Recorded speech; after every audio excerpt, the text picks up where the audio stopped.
Bom dia, edição da Cor do Dinheiro, a primeira da semana, do dia 27 de setembro do ano da graça de 2021. E hoje é um dia de graça, como já percebeu. E como já percebeu, este sorriso que vai daqui até aqui tem uma razão de ser. É que a arrogância paga-se caro. E foi exatamente isso que nós vimos nas últimas horas, em Lisboa e no resto do país. E quanto a isso, já lá vamos. Bom, o meu nome é Camilo Lourenço, como sabe, assumidamente de direita.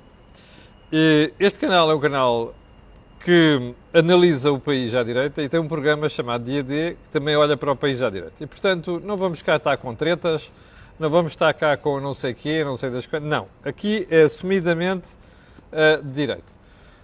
E antes de irmos ao programa de hoje, quero só lembrar que este canal tem uma parceria com a Prozis, de que muito se orgulha, aliás. E isso significa que quando você for ao site fazer compras, na saída, se escrever Camilo, tem um desconto automático de 10%, fora aquilo que são as campanhas semanais que nós religiosamente divulgamos aqui todas as semanas. Agora sim, só mais um pormenor. Não se esqueça que hoje há dia D, ou seja, apesar de ontem termos feito uma emissão, e eu já vou a isso daqui a bocadinho, que se estendeu durante 2 horas e meia, aqui no Facebook, mas também no YouTube, quero lembrar que hoje, à noite, vamos ter o João Marques de Almeida e vamos ter o Rui Ramos a comentar não só este rescaldo das autárquicas, bem como as eleições alemãs e outros assuntos. Agora sim, vamos ao período antes da ordem do dia. E eu, embora não esteja aqui escrito na minha agenda, nós temos muito que analisar hoje, como você já vai ver. Eu quero começar por agradecer àquelas 2.800 pessoas que ontem estiveram em direto connosco durante 2 horas e meia. E quero também agradecer a todas as pessoas que já lá foram ver.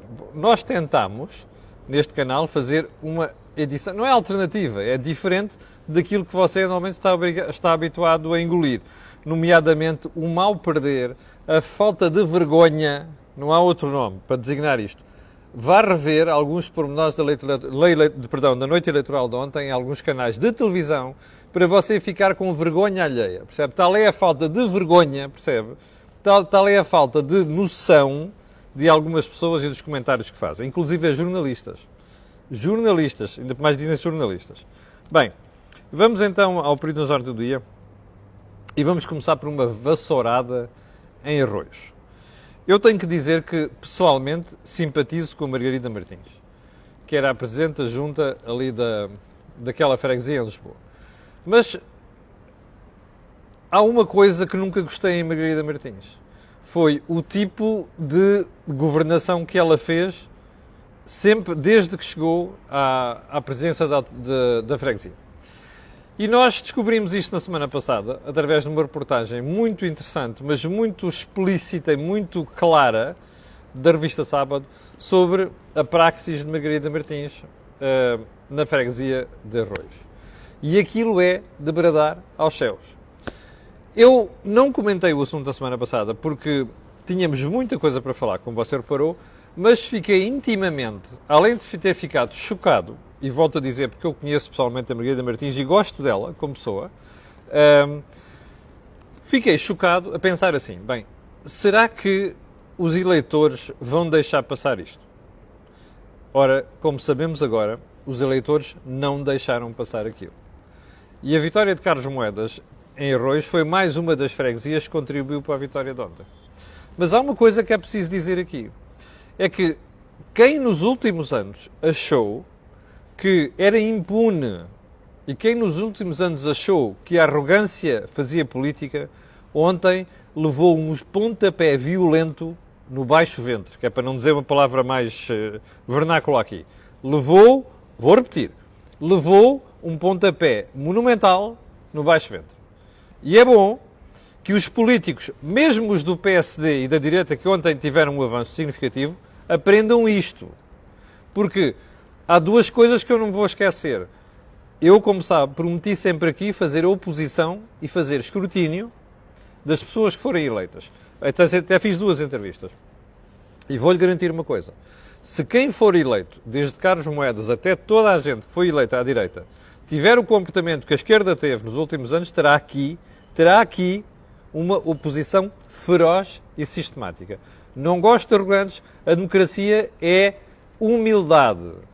Que foi aquilo que Medina não teve e foi aquilo que a esmagadora maioria das pessoas que levaram na cara ontem não tiveram. E é bom que aprendam com isso. Bom, segundo ponto do período de ordem do dia. O mau momento das empresas de sondagens. Bem, eu não quero alinhar, eu sempre recusei alinhar naqueles discursos do Rui Rio e de mais gente que, não sei quantos, que as empresas de sondagens, dá a sensação que há motivação nisto. Há uma coisa que é importante dizer, que uma empresa possa até ser politicamente motivada, eu percebo, e faça fretes, percebo. Não percebo que todas as empresas possam alinhar no mesmo objetivo, ok? Mas uma coisa é certa, quem erra de forma tão profunda como errou ontem, tem lições a aprender. Vamos ver se os responsáveis das empresas de sondagens percebem isso. Ponto seguinte, a Câmara de Odivelas e os aumentos em cima das eleições. Eu não sabia disto. Ontem fizeram-me chegar uma informação, que é pública, aliás, que diz que a Câmara de Odivelas aumentou funcionários, mais de 200 funcionários da autarquia, no início da semana, tiveram um aumento. Isto foi a decisão do Presidente da autarquia, Hugo Martins, que se candidatou ao cargo pelo Partido Socialista. Parece que, aliás, o Partido Socialista voltou a ganhar a Câmara de Odivelas. Bem, está a ver o tipo de medida que nunca devia acontecer. Está a ver o tipo de vergonha, o tipo de falta de vergonha a que nós atingimos nos últimos tempos. Eu espero que os eleitores tomem nota destas coisas. E espero que em momentos posteriores coisas como esta sejam severamente punidas nas urnas. Eu vou-lhe dizer uma coisa. Se o candidato em que eu votei fizer uma coisa destas a 5 dias das eleições, eu dou-lhe a minha palavra de honra que não voto nele. Isto é inadmissível. Venha de onde vier, da esquerda ou da direita. Ponto seguinte, vamos deixar a política só para dizer uma coisa. A Task Force da Covid vai preparar a vacinação da gripe. Nós só podemos bater palmas a isto. Pela organização, e até porque estava a ouvir o vice-almirante do VML e ele já estava a falar da vacinação para a gripe. Isto é espantoso. Um país que não programa coisa nenhuma, percebe? Um país que não acautela nada, à partida, aparecer com esta programação. Eu só posso bater palmas ao Henrique do VML. Bem, então agora vamos às eleições. Então é assim. Como você já percebeu, na noite das eleições há sempre vitoriosos. António Costa, que fez o discurso quando percebeu que Medina ia mesmo perder, também fez o seu papel. A maioria das câmaras, não sei das... O que é que interessa à maioria das câmaras? Esta história do, e tal, temos a maioria... Então, mas foram umas coisas michuruquice, não tem interesse nenhum. O que interessa nas eleições autárquicas é as grandes câmaras, percebe? E, sobretudo, aquelas que fazem transições significativas depois de um partido, depois têm estado não sei quantos anos nas mãos de um partido para o outro. Isso é que interessa, rapazes. Ok? O resto é conversa. E ontem houve coisas muito importantes. Coimbra caiu das mãos do PS, que é uma coisa espantosa de dimensão. Porque eu, apesar de tudo, andava crente de que agentes de Coimbra andavam distraídas. Porque o Manel Machado é tão incompetente, percebe? Mas é tão incompetente que era chocante que aquela Câmara não passasse para outras mãos. Bom, Lisboa, a grande surpresa. E isto é uma lição para muita gente. Como você sabe, eu fui sempre defensor de Carlos Moedas aqui. E, portanto, nunca fiz segredo disso. E porquê é que eu era defensor de Carlos Moedas? Por uma razão muito simples. Estava farto da arrogância, da falta de transparência, do nepotismo, percebe? E da falta de vergonha em Lisboa. Sim, isto era panágio de Fernando Medina. E você se recorda seguramente, aqui há uma semana e meia, quando eu lhe falei de uma entrevista que primeiro Moedas e depois Fernando Medina concedeu na TV24 à jornalista Carla Moita. A uma certa altura, Fernando Medina começa com aquela vozinha, não sei das quantas, e de repente fugiu-lhe o pé para o chinelo e já está a vê-lo com aquela arrogância habitual. Não conseguem esconder. E, portanto, quando a gente começa a perceber que a autarquia é mal governada, e é muito mal governada, ok? Fernando Medina não toma decisões de fundo, só faz embelezamentos à cidade. Os estruturas da Câmara continuam uma vergonha, percebe? As autorizações e coisas do género igualmente.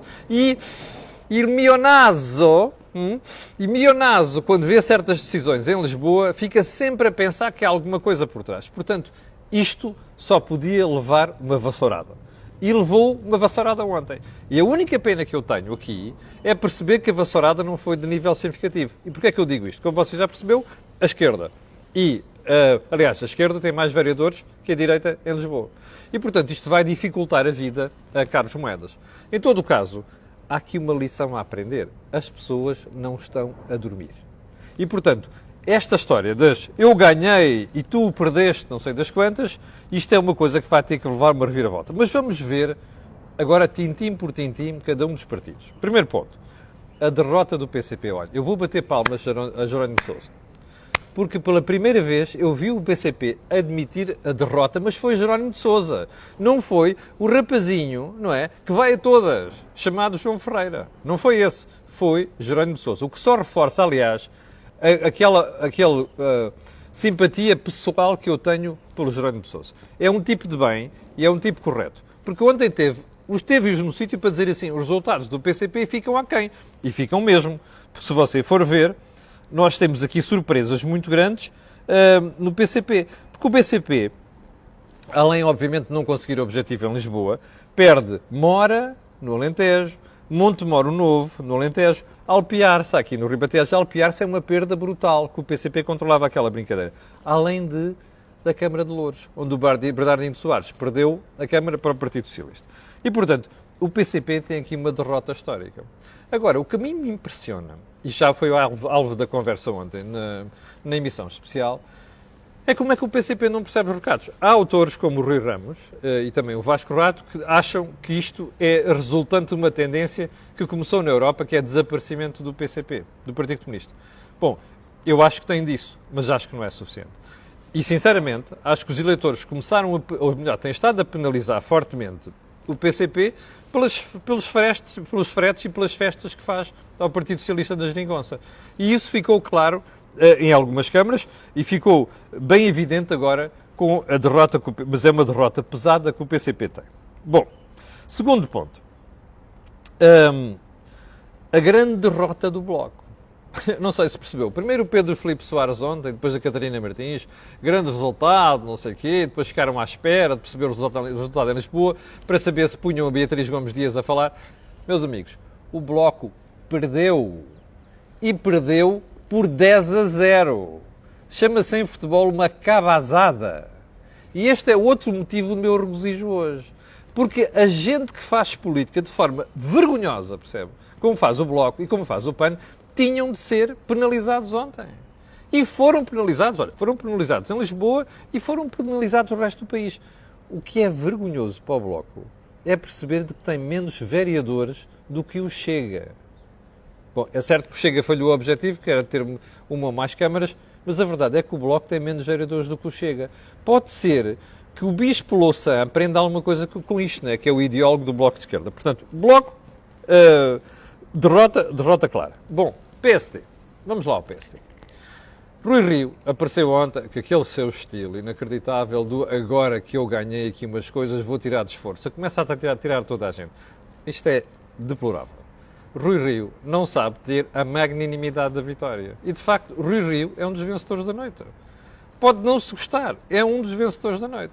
Não vale a pena transformar aquilo num exercício de esforço. Fez-me lembrar aquela segunda vitória do Cavaco nas presidenciais, que em vez de unir o país, desatou a zurzir naquelas pessoas que tinham feito campanha contra ele. Isto não faz sentido nenhum.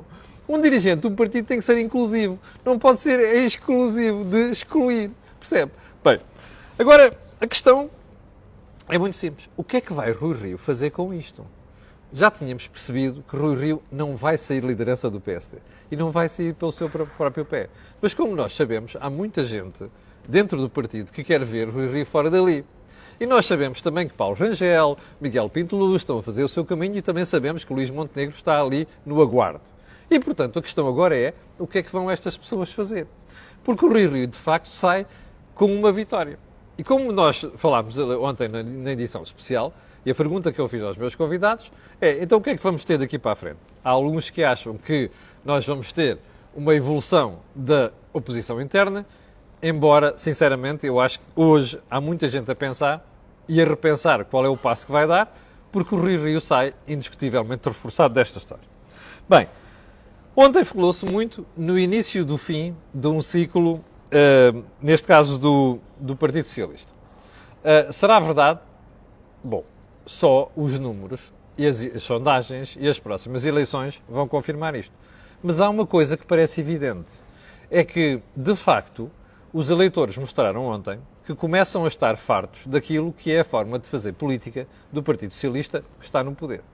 Não sei se António Costa percebeu isto, mas pelo menos nos últimos meses não percebeu. E eu vou-lhe dizer porquê. Se você se recorda, a esmagadora maioria dos jornalistas nos últimos meses chamou a atenção para a necessidade de fazer uma remodelação do governo. Bom, pergunta, o que aconteceu ontem tem a ver com política nacional? Também. E eu estou mesmo convencido que a resposta que os eleitores deram ontem foi também a arrogância de António Costa. E, sobretudo, a sua teimosia de não querer remodelar o governo. O governo está velho, o governo está caído de podre, o governo está fraturado, sobretudo por causa da luta pela futura liderança do Partido Socialista e, portanto, António Costa devia ter mexido no governo mais cedo. Bom, pergunta que eu fiz ontem também para quem viu a emissão das autárquicas.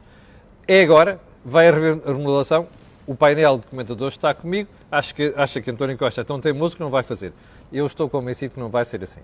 E agora, António Costa tem um problema, porque remodelar agora vai parecer que foi reação de derrotado. E é verdade, vai parecer e é. Bom, mas não foi por falta de aviso, que António Costa até agora não fez qualquer mexida. Bem, Iniciativa Liberal, o caso de Lisboa e do Porto. Bem, há uma coisa que eu não percebi ontem. O João Coutinho de Figueiredo vai correr para a sede de candidatura do Rui Rio. Perdão, do Rui Moreira, no Porto. Espera aí, o João Coutinho de Figueiredo devia estar na sede da Iniciativa Liberal. Porque se a Iniciativa Liberal estava tão apostada em fazer o seu caminho sozinha para mostrar aquilo que vale e não mostrou aquilo que eu até acho que podia valer, não é? Devia ter estado, era com o seu partido. Não é andar ali com aquela coligação, ou então o que eles correram a apoiar, foi o caso do Rui Moreira. Primeira questão. A segunda questão é que não sei se percebeu, em Lisboa foi uma má aposta. Ponto. Eu não tenho nada contra o Bruno Horta Soares, não o conheço sequer e estou marimbando para isso. A análise tem que ser feita. A Iniciativa Liberal estava à espera de melhor resultado em Lisboa e não o teve. E como bem lembrou ontem Miguel Morgado e o Rui Ramos, a Iniciativa Liberal vai ficar associada a um resultado que poderia ter sido melhor de Carlos Moedas. Você dirá, está bem, cada partido tem o direito de se afirmar. É verdade, uma coisa é certa, a direita não se pode fraturar como está fraturada. E teria sido muito melhor para a direita ter-se unido à volta de candidatura de Carlos Moedas. Você dirá, está bem, mas ninguém sabia que Carlos Moedas ia ganhar. Pois, mas a política é assim, não é? Faz de apostas. E há uma coisa que nós temos que aprender em política. Nós nunca podemos olhar para o nosso umbigo. Temos que olhar para o interesse estratégico dos partidos, mas temos que olhar para o interesse estratégico do país. E o interesse estratégico do país era correr com a esquerda da Câmara Municipal de Lisboa. E era correr com o PS da Câmara Municipal de Lisboa, porque isto já cheirava mal. Infelizmente, a Iniciativa Liberal não percebeu isto. Bom, vamos ver se a rapaziada entende a lição para futuras disputas eleitorais. Bem, um dos pontos, não sei se percebeu, o discurso da noite de Francisco Rodrigues dos Santos, um belíssimo discurso. Francisco Rodrigues dos Santos, com todas as previsões, é um dos vencedores da noite. Eu sei que até houve jornalistas que interromperam o discurso dele para dizer assim, mas você foi em coligação. Who the fuck cares? Isso interessa alguma coisa? Não! O que interessa é que o Francisco teve a percepção de que tinha que ir em coligação, como outros partidos foram em coligação. Eu acho curioso, como dizem assim, o Rodrigues dos Santos só se safou porque foi em coligação. Mas também houve partidos que ganharam câmaras em coligação e já não falam desses. Isto não é argumento que se faça. Isso é bullshit. Percebe? O Francisco Rodrigues dos Santos adiou a sua morte, não é? Como ele disse ontem,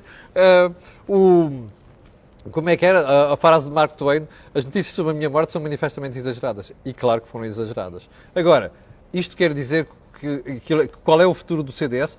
Não sabemos. Mas, repare, os eleitores é que decidem estas coisas. E ontem, pelos vistos, houve quem achasse que a morte do CDS era prematura. Portanto, um dos vencedores da noite, e parabéns para ele, é o Francisco Rodrigues dos Santos. Bom, agora vamos para as implicações à política nacional. Primeira questão. Vai haver contestação a Rui Rio? Esta é a questão de $50 million question ou €50 million question. Eu acho que nos próximos dias, provavelmente, a oposição ao Rui Rio vai estar caladinha a digerir isto.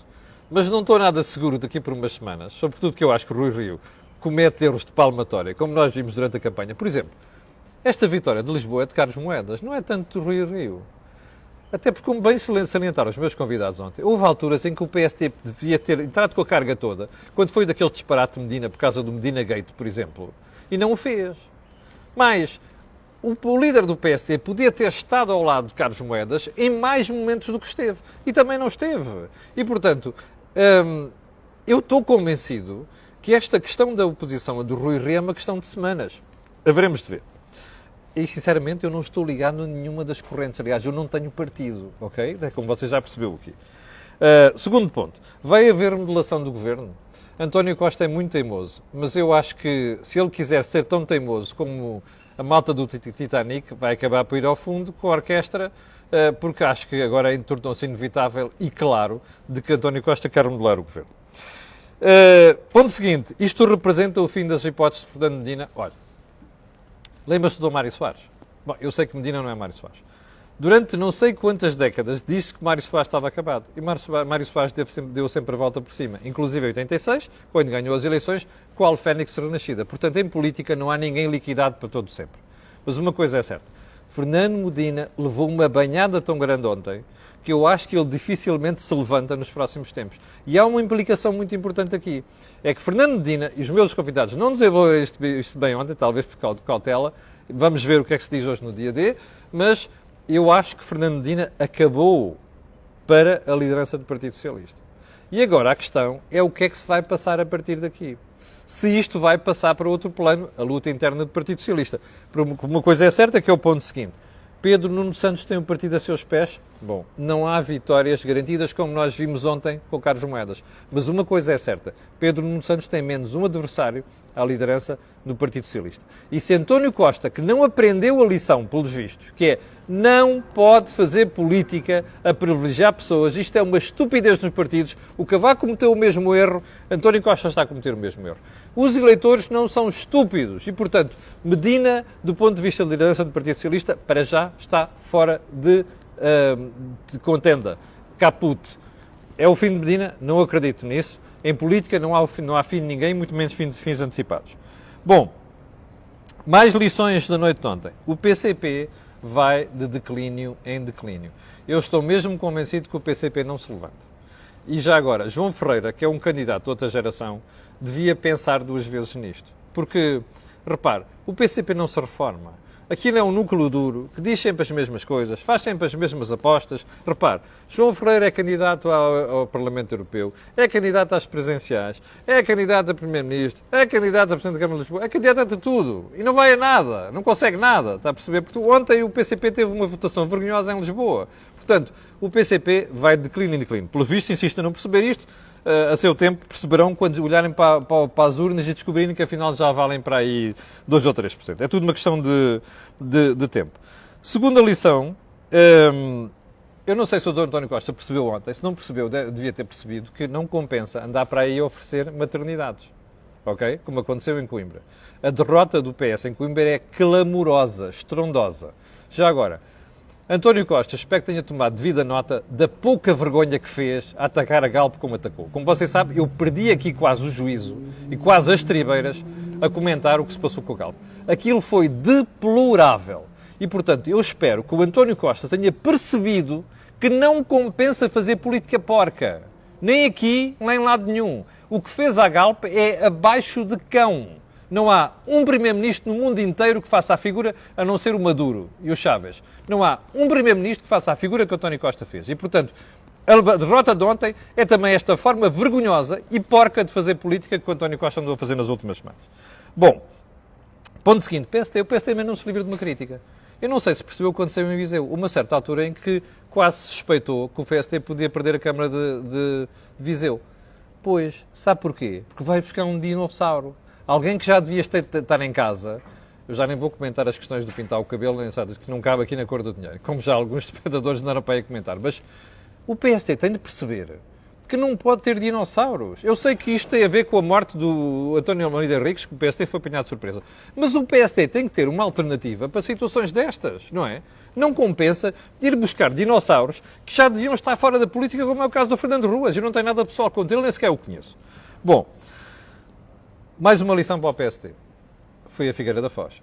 Como você sabe, eu não gosto de Pedro Santana Lopes. Porque acho que ele é um tipo muito instável. E nós não podemos ter primeiro-ministros instáveis como ele foi quando foi primeiro-ministro. Mas uma coisa é certa. O PSD teve um comportamento deplorável com Pedro Santana Lopes na Figueira da Foz. Até a tribunal foi. E não serviu de nada. Pedro Santana Lopes ganhou a Câmara da Figueira da Foz. O povo decidiu.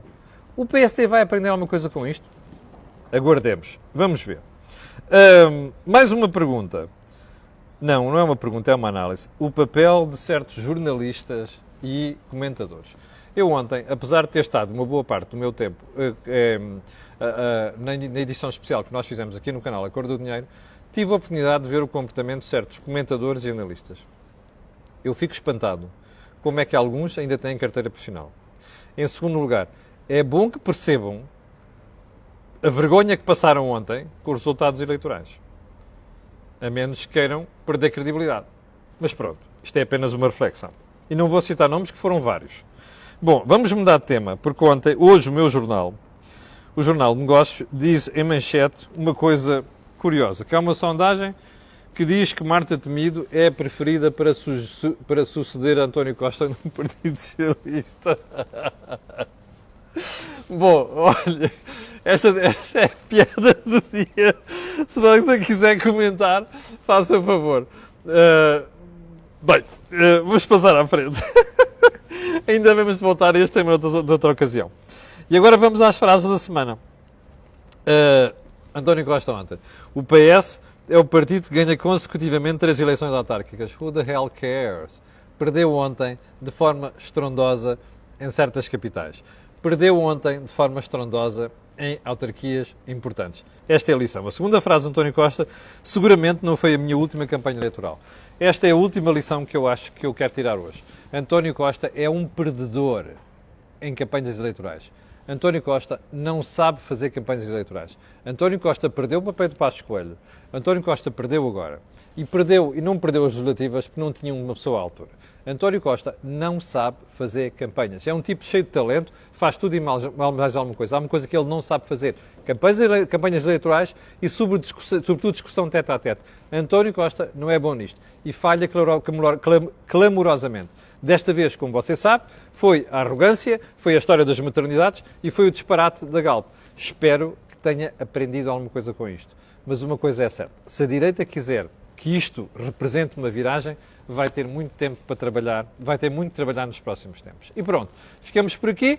8.500 pessoas em direto. Quero agradecer a paciência de quem está em direto.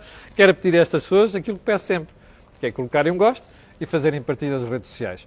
Quanto ao resto, veremos nas próximas semanas. E não se esqueça, hoje, 21 horas, dia D. Muito obrigado, com licença, e até logo com os meus convidados no dia D.